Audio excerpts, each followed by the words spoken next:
उरीले का कुठं चाललो रे मी ट्रेननं असं चाललो तुम्हाला सुरुवातपासून दाखवतो. जय शिवराय बांधू मी आता आपल्या कॉलेजमध्ये पेपर काय बघ कॉलेजमध्ये आलो मस्त पेपर लिहून घेतला बढियापैकी.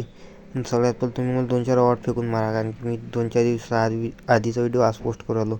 मस्त पेपर लिहून झाला मग काय पोट्टीचा व्हिडिओ काढून घेतला एक. मग आलो घरी आल्यानंतर मस्त तयार झालो.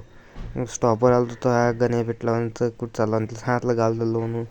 मग काय बघ मस्त बढ्यापैकी एस टीत बसलो आलो अमरावतीत झाल्यानंतर ॲपवर रेल्वे पाहिली तर रेल्वे राईट टाईमवर होती. मग काय बघ धावत गेलो तिकीट काढून घेतली. मग गेलो अंडरग्राऊंड रस्त्यानं डायरेक्ट रेल्वेतून बसलो. मग काय बघ मस्त रेल्वेत बसलो. मस्त रेल्वेचा एक व्हिडिओ काढून घेतला. काढून घ्या म्हटलं आता तुम्हाला सांगायचं राहिलं मी कुठं चाललो होतो तर मी चाललो वर्ध्याला. आपल्याला वर्ध्याला थोडंसं काम होतं मावशी तर मग काय वर्ध्याला चाललो होतो. मस्त मग रेल्वेचा प्रवास करत पोचलो वर्ध्याला नंतर हे मावशीचं मस्त घरी पोचलो. मी करतो आता आराम तिथून तर तुम्ही सबस्क्राईब करून घ्या, लाईक करून घ्या, फॉलो